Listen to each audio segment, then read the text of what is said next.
लिखे, हेडिंग डालिए रासायनिक बल गतिकी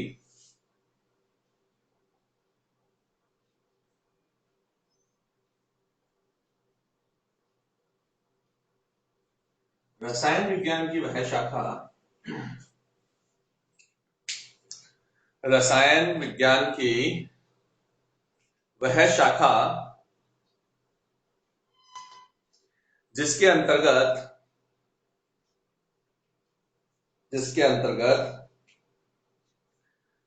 रासायनिक अभिक्रियाओं के वेग, रासायनिक अभिक्रियाओं के वेग, क्रियाविधि,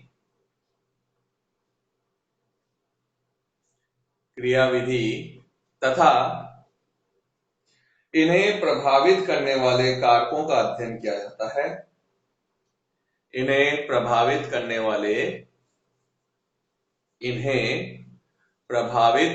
वाले कारकों का अध्ययन किया जाता है। कारकों का अध्ययन किया जाता है। रासायनिक बल गतिकी कहलाती है। रासायनिक बल गतिकी कहलाती है। ठीक है, तो देखो हमने क्या यहाँ पे पॉइंट लिया कि रासायनिक बल गतिकी में क्या क्या काम करते हैं हम लोग। सबसे पहला काम रासायनिक अभिक्रिया के वेग, फिर क्रियाविधि और फिर प्रभावित करने वाले कारकों का अध्ययन करते हैं। तो सबसे पहला पॉइंट क्या है कि रासायनिक अभिक्रिया का वेग क्या होता है। ठीक है, तो हेडिंग डालो रासायनिक अभिक्रिया का वेग।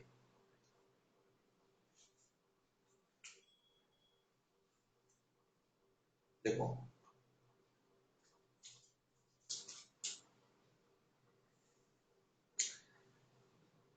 किसी रासायनिक अभिक्रिया का वेग, किसी रासायनिक अभिक्रिया का वेग एकांक समय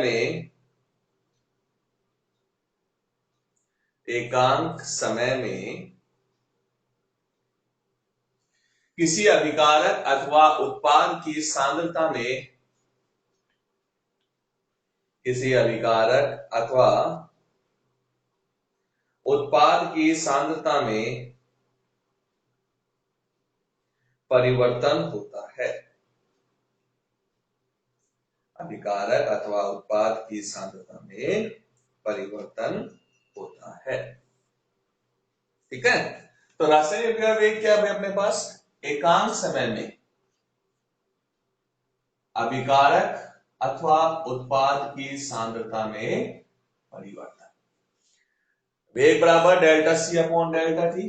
डेल्टा सी क्या है, अभिकारक अथवा उत्पाद की सांद्रता में परिवर्तन। ठीक है, और डेल्टा टी क्या है अपने पास, समय में परिवर्तन। अब बात आई कि ये प्लस माइनस क्या होता है, तो धनात्मक चिन्ह किसको दर्शाते हैं, जब उत्पाद की सांद्रता में परिवर्तन हो। ठीक है, और ऋणात्मक चिन्ह कब दर्शाते हैं, जब अभिकारक की सांद्रता में परिवर्तन हो। अब बात यह है कि उत्पाद के लिए प्लस और अभिकारक के लिए माइनस को दर्शाते हैं। तो देखो भाई, अगर मान लो यहां पर अपन ग्राफ खींचे, किसके लिए, सांद्रता और समय के बीच में। ठीक है, तो स्टार्टिंग में क्या होता है, अभिकारकों की सांद्रता अधिकतम होती है क्योंकि अभिक्रिया स्टार्टिंग में, और जैसे अभिक्रिया चलती है वैसे वैसे अभिकारक अणु किसमें बदल जाते हैं, उत्पाद में बदल जाते हैं, यानी इनकी सांद्रता में लगातार क्या हो रही है, कमी हो रही है। तो जो ऋणात्मक चिन्ह है वह विकारकों की सांद्रता में परिवर्तन या विकारकों की सांद्रता में कमी को दर्शाता है, जबकि उत्पाद की सांद्रता स्टार्टिंग में क्या होती है, शून्य, क्योंकि उत्पाद बना ही नहीं है। जैसे जैसे समय बीतता है अभिकारक अणु क्रिया करते हैं और उत्पाद का निर्माण करते जाते हैं, ये भी कांस्टेंट हो जाता है आगे।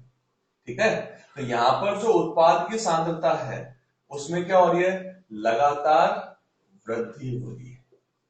तो उत्पाद की सांद्रता में वृद्धि होती है इसलिए इसके आगे प्लस चिन्ह लगाते हैं, और अभिकारक की सांद्रता में कमी होती है इसलिए इसके लिए माइनस चिन्ह काम लेते हैं। ठीक है, अपन देख सकते हैं, मान लो ये T1 समय है, इस T1 समय पर अभिकारक की सांद्रता कितनी है, C1, और ये T2 समय है, अभिकारक की सांद्रता कितनी होगी, C2। तो अभिकारक के संदर्भ में अगर वेग निकाले तो वेग बराबर क्या आएगा, C2 minus C1 upon T2 minus T1। अब बताओ C1 की वैल्यू ज्यादा है C2 की तुलना में, तो चिन्ह क्या आ जाएगा, ऋणात्मक, minus delta C upon delta T। ये बता रहा है कि अभिकारक की सांद्रता में कमी हो रही है। जबकि उत्पाद की बात करें तो वही T1 समय है, उस पे सांद्रता कितनी है, C1 डैश, और T2 समय पे सांद्रता कितनी है, C2 डैश। तो उत्पाद के संदर्भ में वेग कितना आएगा, वेग बराबर C2 dash minus C1 dash upon T2 minus T1। C2 की वैल्यू ज्यादा है C1 से, तो मान किसमें आ गया, धनात्मक मान। ठीक है, इसलिए हम लोग यहाँ पर क्या करते हैं, जब अभिकारक अथवा उत्पाद की सांद्रता में परिवर्तन की दर को हम क्या कहते हैं, अभिक्रिया का वेग कहते हैं। तो अगर अपने पास अभिकारक के संदर्भ में निकाले जाए अभिक्रिया वेग तो आगे ऋणात्मक चिन्ह आता है, और उत्पाद के संदर्भ में निकाला जाए तो धनात्मक चिन्ह लगाया जाता है। समझ में आई बात। ठीक है, तो ये अपने पास अभिक्रिया वेग की परिभाषा हो गई। ग्राफ भी बनाना है अपने। अब देखो, अगर यहाँ पे अपन मात्रक निकालें, अभिक्रिया वेग का मात्रक निकालें अपन, तो अभिक्रिया वेग का मात्रक क्या होगा भाई, देखो डेल्टा C क्या है, सांद्रता में परिवर्तन, तो सांद्रता बटा समय, क्या लिखेंगे अपन, सांद्रता बटा समय। और सांद्रता जो है वो किसमें निकलती है, मोल प्रति लीटर के अंदर, और समय किसमें, सेकंड में। ठीक है, तो मात्रक क्या हो गया इसका अपने पास, वेग का मात्रक मोल लीटर इनवर्स और सेकंड इनवर्स। ठीक है, तो सांद्रता जो होता है उसकी इकाई क्या हो गई, मोल लीटर इनवर्स और सेकंड इनवर्स। तो ये है अपने पास रासायनिक अभिक्रिया का वेग, जिसकी हमने केवल परिभाषा देखी। आगे करें, जल्दी बताओ, नोट कर लिया तो अगले पॉइंट पे चले।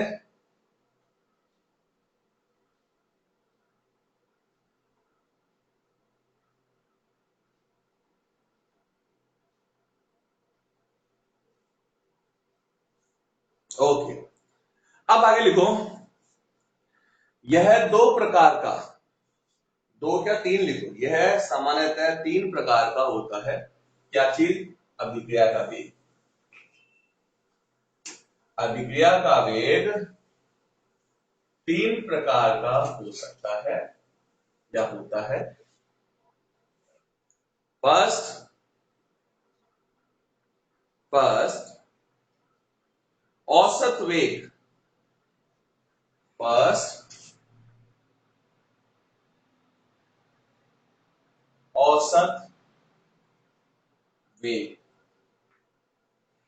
देखिए, सामान्यतः रासायनिक अभिक्रिया का वेग, रासायनिक अभिक्रिया का वेग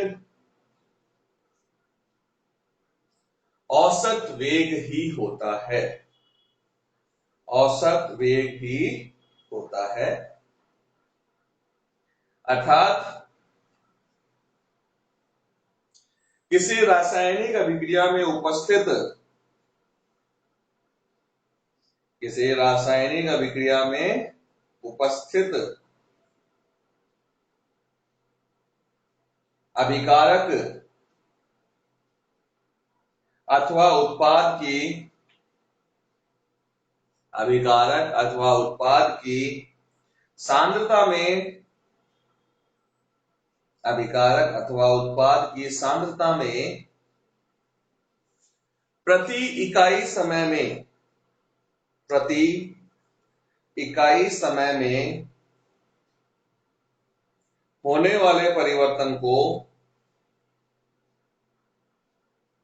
प्रति इकाई समय में होने वाले परिवर्तन को उस अभिक्रिया का औसत वेग कहते हैं। उस अभिक्रिया का औसत वेग कहते हैं।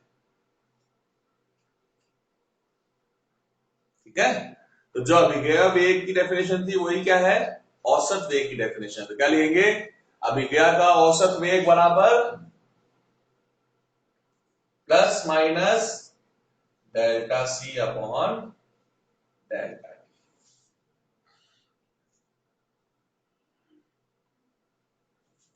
सेकंड लिखो,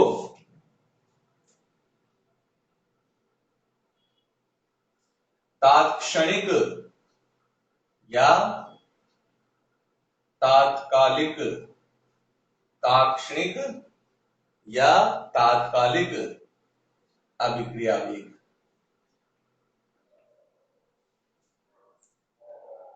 देखिए, किसी निश्चित क्षण पर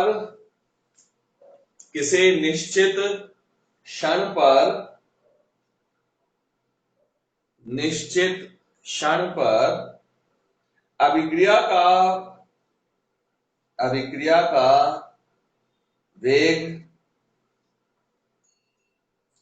तात्क्षणिक वेग कहलाता है। तात्क्षणिक वेग कहलाता है।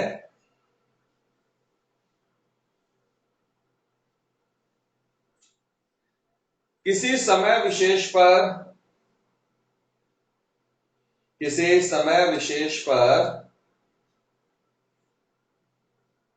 अभिक्रिया का वेग ज्ञात करने के लिए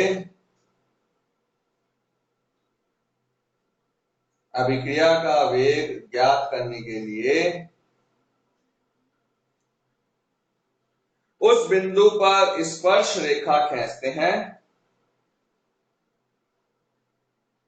उस बिंदु पर स्पर्श रेखा खींचते हैं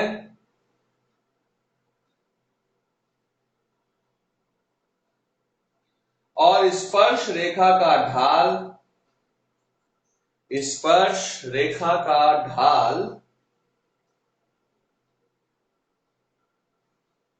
तात्क्षणिक वेग को प्रदर्शित करता है।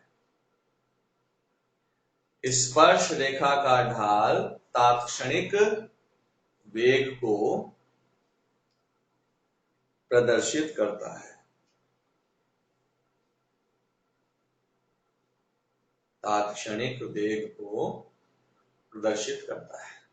ठीक है, तो तात्क्षणिक वेग कैसे निकालेंगे भाई, क्योंकि तात्क्षणिक वेग क्या बोल रहा है, बहुत अल्प समय परिवर्तन बता रहा है। तो यहां पर क्या लग जाती है, लिमिट क्या है, डेल्टा टी गोज टू 0। तो तात्क्षणिक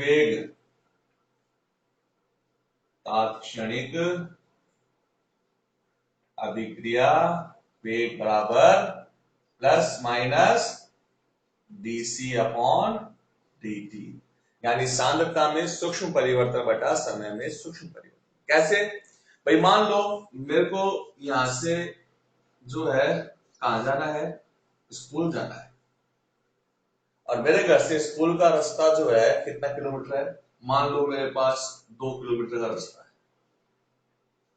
ठीक है, और 2 किलोमीटर जो है मैं कितनी देर में पहुंचता हूं, 5 मिनट के अंदर। तो मेरा वेग कितना हो गया, दूरी बटा समय 2/5 यानी 0.4 किलोमीटर पर मिनट। तो ये जो वेग निकला है ये क्या है, मेरा औसत वेग है। ठीक है, अब ये जरूरी नहीं है ना कि मैं घर से निकला तब तक सेम स्पीड से चलता हुआ, हो सकता है मैं घर से बाहर निकला, ठीक है, घर से बाहर निकला तो गली का जो है स्टार्ट ही की थी गाड़ी को, तो उस समय मेरे पास फोन आया कि भैया क्या स्पीड है, तो उस समय हो सकता है मेरी गाड़ी की स्पीड जो है वो 20 किलोमीटर पर आवर के हिसाब से। फिर सीधी सड़क आ गई, सीधी सड़क पे हो सकता है मेरी स्पीड 60 पे चली गई हो, ठीक है। फिर मान लो सड़क क्रॉस करनी है, उस समय मेरी स्पीड हो सकता है 0 पे आ गई हो, गाड़ी रोक के खड़ा हो गया हूँ। फिर मैं वापस चला वहां से, फिर आगे घुमाव आया तो हो सकता है वहां मेरी स्पीड 10 किलोमीटर ही रहेगी पर आवर, ठीक है ना। तो जिस समय पे किसी समय विशेष पे मैं चल रहा हूं, चलते चलते फोन आ गया, उसी मोड पे उसी जगह पे जो पूछा जाए कि वेग क्या है, तो वो क्या होता है, ताक्षणिक वेग होता है। तो अब यहाँ पर समय परिवर्तन क्या है, बहुत कम है, इसलिए अपन ने क्या लगा दिया, लिमिट लगा दी, limit delta T goes to 0, यानी समय परिवर्तन लगभग 0 है। तो ऐसी स्थिति में रासायनिक अभिक्रिया वेग जो होता है वो क्या होगा, plus minus d c upon dt, यानी समय में अल्प परिवर्तन बटा समय में अल्प परिवर्तन, ठीक है। अब ज्ञात कैसे करते हैं इसको, तो अपने पास जो औसत वेग वाला ग्राफ है ये, ठीक है, किसके बीच में था ये अपने पास, सांद्रता और समय के बीच में। मान लो इस बिंदु पर मेरे को जो है वो ताक्षणिक वेग ज्ञात करना है, तो इस बिंदु पर मैं क्या करूंगा, एक स्पर्श रेखा खींच दूंगा, और स्पर्श रेखा खींच के और इसका ढाल ज्ञात कर लेंगे। तो ढाल जो होता है वो क्या होता है, tan थीटा होता है। तो ढाल tan थीटा बराबर प्लस माइनस बीसी अपॉन, ठीक है। तो इस तरह से हम ताक्षणिक वेग की गणना करते हैं। समझ में आ गया बात। तो ये हो गया अपने पास ताक्षणिक वेग। फटाफट नोट कर लो, एक प्रारंभिक वेग की डेफिनेशन छोटी सी वो लिखा देता हूं, नोट कर लिया।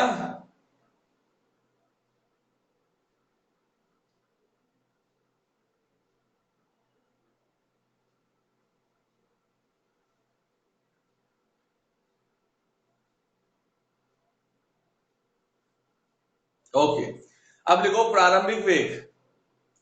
थर्ड है प्रारंभिक वेग। किसी रासायनिक अभिक्रिया के प्रारंभ में, किसी रासायनिक अभिक्रिया के प्रारंभ में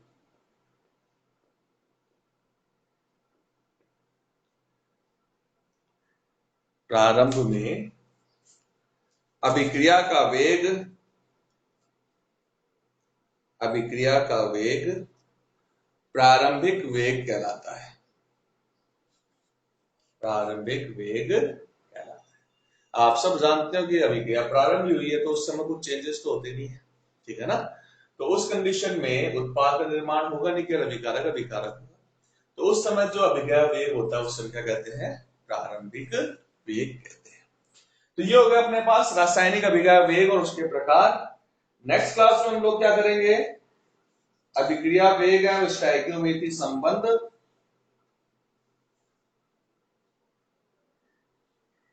और अभिक्रिया वेग नियम और वेग स्थिरांक की बात करेंगे, ठीक है।